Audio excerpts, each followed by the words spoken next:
सप्रेम सस्नेह जय महाराष्ट्र. बाळासाहेबांच्या तमाम शिवसैनिकांना तुमच्या ह्या अनिश गाढवेचा, बाळासाहेबांच्या या कडवट शिवसैनिकाचा मानाचा जय महाराष्ट्र. शिवसैनिकांनो, अजूनही जर शिवसेना एक वादळ आपल्या हक्काच्या या माध्यमाला सबस्क्राईब करायचं राहून गेलं असेल, तुम्ही अजूनही सबस्क्राईब केलं नसाल तर तुम्हा सर्व शिवसैनिकांना पुन्हा एकदा कळकळीची विनंती.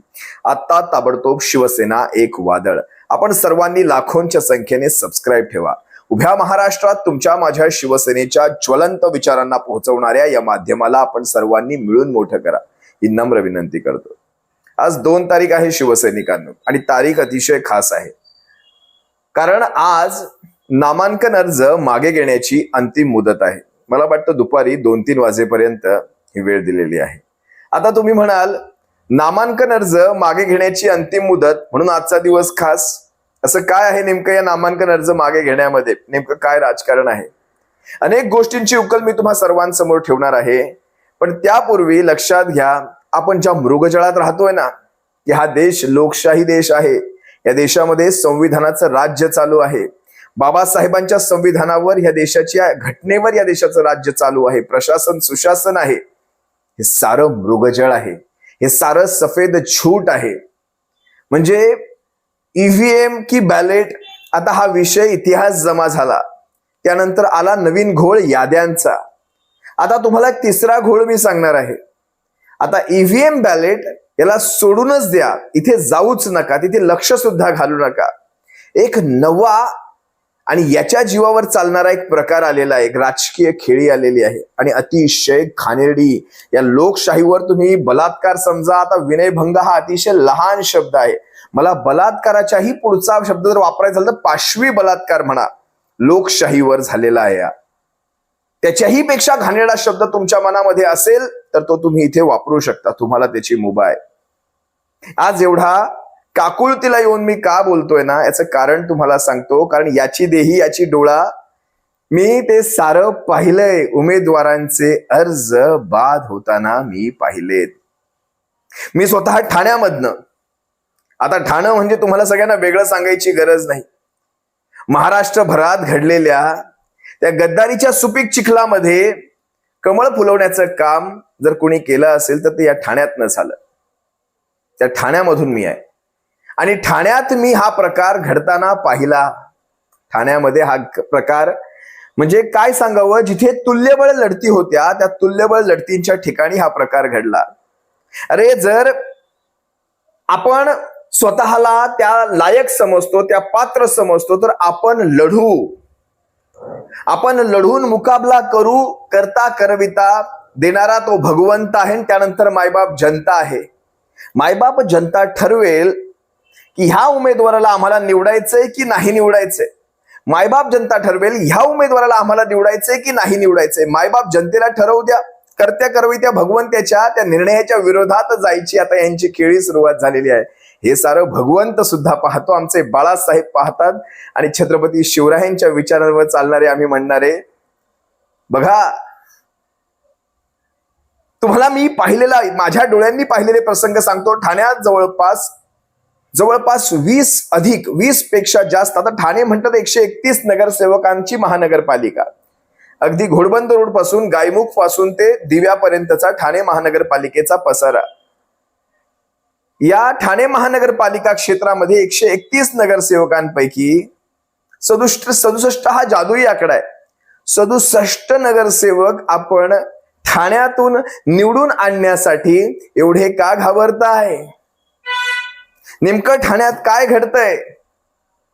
मी जवळपास रात्रीच्या 6 वाजता एका उमेदवाराचा अर्ज बाद होताना पाहिला. शिवसेनेच्या मशालीच्या उमेदवाराचा अर्ज सकाळी पहाटे 5 वाजता आज्ञापत्र काढण्यात आलं. सकाळी 5 वाजता आज्ञापत्र काढण्यात येतं, उमेदवार बाद होतो. बरं, उमेदवाराच्या नावामध्ये जर काही चूक असेल तर त्याने एफिडेव्हिट आणून दिलेलं आहे, जे तुम्हाला लागतं, कायदेशीर प्रक्रियेसाठी लागतं, ते आणून दिलेलं आहे. ते प्रतिज्ञापत्र ऑन कॅमेरा आणून दिल्यानंतर, कारण निवडणूक प्रक्रियेचा सारा तो जो कारभार असतो तो सारा सीसीटीव्हीच्या सर्व्हायलन्स मध्ये असतो, त्या सीसीटीव्हीच्या नजरेसमोर असतो. वेळेत आणून दिलेलं प्रतिज्ञापत्र काय उत्तर दिलं जातं माहितीये तुम्हाला? उत्तर दिलं जातं, आमच्या कर्मचाऱ्याने आमच्या टेबलवर ते आणलं पण आम्हाला ते कळलंच नाही, आम्ही कामामध्ये व्यस्त होतो. ही परिस्थिती आहे. आमच्या कर्मचाऱ्याने आणलेलं प्रतिज्ञापत्र आमच्या टेबलवर आलं पण आम्हाला ते कळलंच नाही, आम्ही ते पाहिलंच नाही, कारण आम्ही कामामध्ये व्यस्त. ही चूक तुमच्या कर्मचाऱ्याची असेल, ही चूक या निवडणूक ऑफिसर्सची असेल, ही चूक आयोगाची असेल, ही चूक त्या उमेदवाराची नाही. मग असं असताना त्या उमेदवाराचा अर्ज बाद का केला जातो आणि त्या उमेदवाराला का मागे खेचलं जातं? तर तुम्हाला सांगतो, ठाण्यामध्ये जवळपास 4 ठिकाणी शिवसेनेचे असतील, मनसेचे असतील, अर्जच बाद. आता अर्ज बाद झाल्यानंतर तुम्ही म्हणाल 4च ठिकाणी आहेत, नशीब 4 ठिकाणी आपण थांबलो, 4 वर हा आकडा थांबला. तसं नाहीये, इथे गोष्ट संपलेली नाही. आता 4 मध्ये 2 महाराष्ट्र नवनिर्माण सेनेच्या जागा आहेत आणि 2 शिवसेनेच्या जागा आहेत. म्हणजे तुम्ही एक विचार करा, 4 उमेदवारांचे अर्ज जर बाद झाले असतील तर ह्या समोरच्या गटांच्या, टोळ्यांच्या 4 जागा जागेवर आल्या. हे तुम्हाला कळतंय? निवडणूक न होताच 4 नगरसेवक निवडून आले. आता तुम्ही मला सांगा, आपण म्हणतो शिवसेनेचे उमेदवार कुठे मागे पडतात? तळतळ इथे कुठेतरी मनामध्ये तळतळ वाटते या सगळ्या गोष्टींची. हे सारं चुकीचं घडतंय, आपल्या डोळ्या देखत घडतंय. आम्ही रात्रभर जवळपास 4-5 वाजेपर्यंत संघर्ष केला, आम्ही समजवण्याचा प्रयत्न केला. कारण रिटर्निंग ऑफिसर हे काय म्हणतात त्याला, क्वासी ज्युडिशियरी म्हणतात त्याला, अर्ध न्यायालय म्हटलं जातं. निर्णय अधिकारी, निवडणूक निर्णय अधिकारी. रिटर्निंग ऑफिसर म्हणजे निर्णय त्यांना घेण्याचा अधिकार असतो. ते जवळपास अर्ध न्यायालयाचं काम करतात. आज हे अर्ध न्यायालय न्यायालयासारखी वागतात का? आज मोठमोठ्या पदांवरच्या व्यक्तींना तिथे आणलं जातं कारण ते म्हणजे निष्पक्ष काम करतील ही अपेक्षा असते. आज जाणीवपूर्वक तो कागद तिथून, टेबलवर आलेला कागद तिथून बाहेर जातो आणि सांगितलं जातं हा कागद आमच्याकडे आलेलाच नाही. आता तुम्ही म्हणाल याच्यावर आपण काही करू शकत नाही का? करू शकतो ना, करू शकतो. आपण हायकोर्टात जाऊ शकतो. पण त्याने काय होणार? आपला अर्ज तर बाद झालेला आहे, आपला उमेदवार लढूच शकत नाही. आपण सुप्रीम कोर्टात जाऊ शकतो. सुप्रीम कोर्ट म्हणणार तुम्ही आम्हाला त्या सीसीटीव्ही द्या. सीसीटीव्ही साठी अजूनही अमोल कीर्तीकर ते सीसीटीव्ही मागतायत. लोकसभा होऊन 1.5 वर्ष झालेली आहेत, अजूनही आपण सीसीटीव्ही मागतोय. 47 मतांनी खासदार पडला. इथे नगरसेवकाला आपल्याला सीसीटीव्ही देतील? इथे हायकोर्टामध्ये आपल्याला तारीख मिळेल, कारण आज 2 वाजेपर्यंतची अंतिम मुदत, तारीख मिळेल. सुप्रीम कोर्टात शिवसेनेच्या केसला 3.5 वर्ष होत आली, तिथे तारीख मिळेना. तुमच्या नगरसेवकासाठी तिथे तारीख मिळेल. मग तारीख पे तारीख आमचा उमेदवार पुढची निवडणूक येईपर्यंत तारीखच लढवेल. ह्या कोणत्या भ्रमात आपण राहतोय? आपण लोकशाही देशामध्ये. आज तो आमचा मुलगा शेतकरी मुलगा आहे. तो शेतकरी मुलगा, ठाणे महानगरपालिका क्षेत्रातला तो शेतकरी मुलगा, जंगलात राहणारा आमचा बांधव, त्या गरीब घरच्या पोराला एवढं का घाबरलं गेलं? मला नवल वाटतं. रात्री 5 वाजता जर आदेश काढावा लागत असेल ना, मी त्याच दिवशी त्याला म्हटलं हा आदेश म्हणजे तुला बाद करण्याचा आदेश नाही दिलाय, तू बिनविरोध निवडून आल्याचा हा आदेश आहे. अख्खं प्रशासन घाबरलं तुला की तुझी जर उमेदवारी झाली तर तिथे लढाई तगडी होईल. कारण असतं, सगळीकडेच पैसा हा सर्वश्रेष्ठ नसतो. आता विचार करा, तुम्ही म्हणाल 4च अर्ज बाद झाले, आता कमीत कमी 131 वजा 4 बाकीच्या जागांवर तुम्ही आता फोकस करा. तुम्ही त्या जागांवर लक्ष केंद्रित करा. तसं नाहीये. आता आज 2 वाजेपर्यंत जवळपास सर्वच ठिकाणी शिवसेनेच्या असतील, मनसेच्या असतील उमेदवारांना फोना चालू आहेत, ऑफर चालू आहेत. ऑफर कळतात तुम्हाला? लाडू पेढे, बर्फी, काजू कटली, 1.5 किलो काजू कटली, अर्धा किलो काजू कटली, 1 किलो काजू कटली, पेढे पाठवतो, अशा ऑफर्स चालू आहे. 1 किलो काजू कटली पाठवली म्हणजे केवढ्याची पडली ती? 750-800 रुपयांची असेल ती. अर्धा किलो काजू कटली केवढे, म्हणजे उमेदवार पाहून त्याला काजू कटल्या पाठवायच्या, पेढे पाठवायचे. समजू शकता तुम्ही? जिथे काजू कटल्या पेढ्यांनी काम होत नाही तिथे साम दाम आणि दंड आणि भेद. उमेदवार अर्ज मागे घेऊ लागले. ही लोकशाही म्हणजे लढत ठेवायचीच नाही. आता कोण पोचेल त्या निवडणुकांपर्यंत, कोण वाट पाहिल 16 तारखेची निकालांची, कोण वाट पाहणार इथपर्यंत? लढती झाल्याच नाहीत, निवडणुका झाल्याच नाहीत, विजय पराजय संपवा. ज्या दिवशी फॉर्म किंवा अर्ज मागे घेण्याची शेवटची तारीख, तिथे काही घोळ करायचा.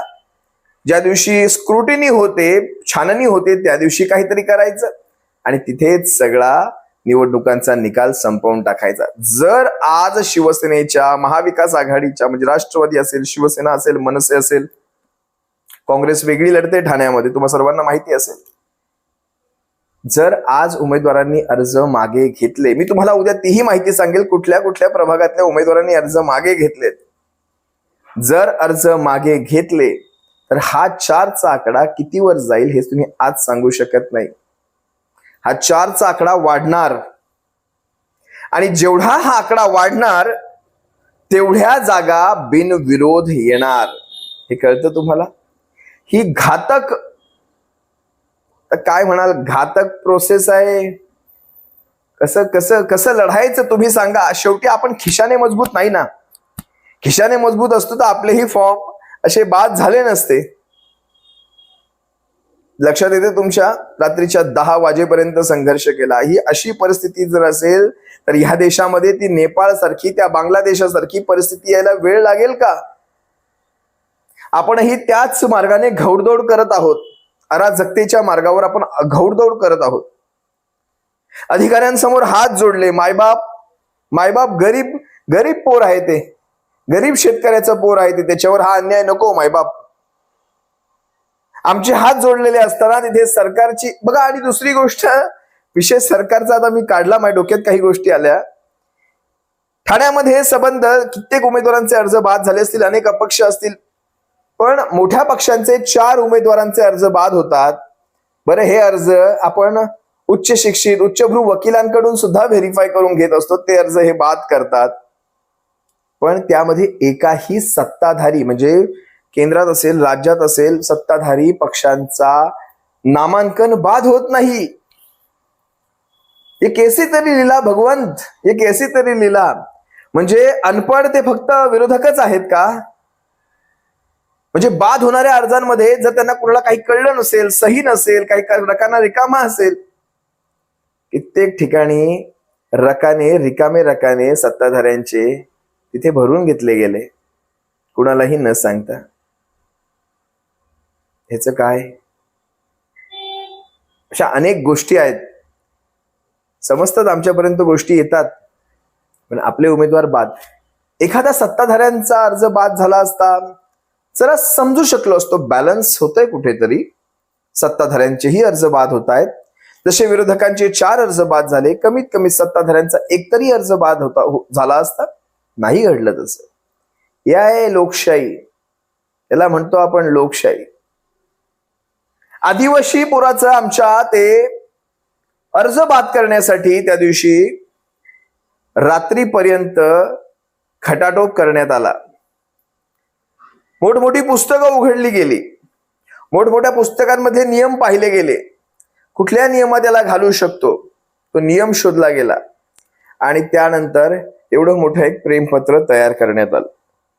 आणि त्या प्रेमपत्राच्या आधारावर त्या पोराचे गेल्या 8 वर्षापासून तो आपल्या प्रभागामध्ये जीव तोडून मेहनत करतोय, गेल्या 8 वर्षापासून.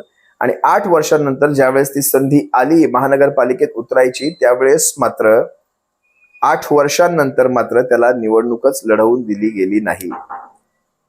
हे कळतं तुम्हाला मी काय सांगतो? हे आपल्यासाठी कदाचित फार सोपं असेल, आपण म्हणत असू ठीक आहे पुन्हा आज नाही 5 वर्षांनी पुन्हा, पण असं नसतं. राजकारणात ही 5-5 वर्ष ही आयुष्य घेऊन जातात. मेहनत केलेली असते, पक्षासाठी धडपडलेले असतात, कस्ता खाल्लेले असतात, अंगावर केसेस घेतलेले असतात. आज ही अशी माणसं ज्या वेळेस अशी हतबल होतात. मी स्वतःला त्या दिवशी हतबल पाहिलं. मी असा बसलोय ऑफिसर समोर, मी असा बसलोय, मी माझी ही मुद्रा, ही अशीच मुद्रा. ऑफिसर्स तिथे ते हे काढत होते, लेटर काढत होते, त्याच्या बाद होण्याचं लेटर काढत होते, आदेश काढत होते. आणि मी बघतोय ऑफिसर्सकडे, ऑफिसर्सच्या सहाय्यकांकडे पाहतोय. किती मन लावून तो अर्ज बाद करण्यासाठी 3-3 ऑफिसर 4-4 मोठी पुस्तकं खोलून बसले होते. अंकलिप्या काढत होते, कसं नावांमध्ये आपण अनुस्वार टिंब सगळं काढावं, त्याचा आधार घेतला जावा. आणि त्यानंतर आलेलं ऍफिडेव्हिट, म्हणजे आपण म्हणतो ना प्रतिज्ञापत्र, ज्याच्यामध्ये हे नाव आणि हे नाव हे दोनही सारखेच आहेत. या प्रतिज्ञापत्रावर संपूर्ण प्रक्रिया, म्हणजे कायदेशीर प्रतिज्ञापत्र होतं. ते कायद्याने सांगितलं होतं असं काही नावांमध्ये असेल तर तुम्ही प्रतिज्ञापत्र द्यायचं. पण ते प्रतिज्ञापत्र आतून त्याला पाय फुटतात, ते बाहेर जातं. हे आमच्याकडे आलंच नाही. मग आमच्या शिपायाने टेबलवर ठेवलं तरी सुद्धा वेळेमध्ये, पण ते आम्ही पाहिलंच नाही. त्यामुळे आम्हाला हा अर्ज बाद करायचा आहे. छन छन की सुनो छनकार, हे दुनिया काला बाजार की पैसा बोलता है. मला नाही माहिती काय होणार आहे भविष्यामध्ये, मला नाही माहिती. पण अराजकतेच्या दिशेने चाललोय आपण. आजपर्यंत निवडणुकांमधली हार जीत पाहत होतो. चला, लोकांनी यावेळेस कुणावर तरी विश्वास ठेवलाय, उद्या कुणा दुसऱ्यावर ठेवतील. ही लोकशाही आहे. जो पडेल त्याने काम करावं, त्याने लोकांचा विश्वास पुन्हा संपादित करावा, लोकांच्या नाराजगीची कारणं शोधावीत, काय काय चुका झाल्या त्या चुकांवर काम करावं, पुन्हा जोमाने उभं राहावं आणि पुन्हा आपल्या विरोधकांना शह द्यावा, कामाच्या स्वरूपातून द्यावा, आपल्या चुकांमधून शिकून द्यावा. हा शह द्यावा, हीच तर असते लोकशाही. पडलेल्याने चुकांमधून शिकावं आणि पुन्हा तंदुरुस्त व्हावं आणि आलेल्याने लोकांच्या अपेक्षांना न्याय द्यावा, ही असते लोकशाही. पण इथे जर निवडणुकाच होणार नसतील, एकतर्फी अशा प्रकारे अर्ज बाद करून तुमचे कॅन्डिडेट सतत सिलेक्ट झाले होऊ लागले असतील, तर मग अशा ठिकाणी काय करावं मला नाही माहिती. भविष्यामध्ये आमच्यासारखी पिढी आता किती टिकेल, भविष्यामध्ये आम्ही किती टिकू, आम्हाला किती टिकवलं जाईल. कारण ह्या सत्ताधाऱ्यांना, माज आलेल्या सत्ताधाऱ्यांच्या विरोधात बोलणं सोपं नाही. आज आम्ही संघर्ष करतोय आणि संघर्ष करताना फक्त एकच गोष्ट सांगतो, संघर्ष करताना ताकद फक्त ह्यांच्यामुळे आणि ह्यांच्यामुळे. हे मागे आहेत ना बाळासाहेब, दिघे साहेब आणि आमचं दैवत, या उभ्या हिंदुस्थानचं दैवत, ज्याने या महाराष्ट्राला नव्हे उभ्या हिंदुस्थानाला लढवय्या बाणा शिकवला, ते माझे छत्रपती शिवाजी महाराज. ही आमची दैवत. या दैवतांनी लढवय्या बाणा शिकवलाय. मराठ्याचं रक्त आहे अंगामध्ये. ते काय म्हणतात, मोडेन पण वाकणार नाही आणि समोरच्याला झुकवल्याशिवाय सोडणार नाही. ते रक्त आहे मराठ्याचं अंगामध्ये. पण ह्या सत्तेपुढे शहाणपण चालत नाही ना. महाराज काय करू, याच्यातून मार्ग द्या.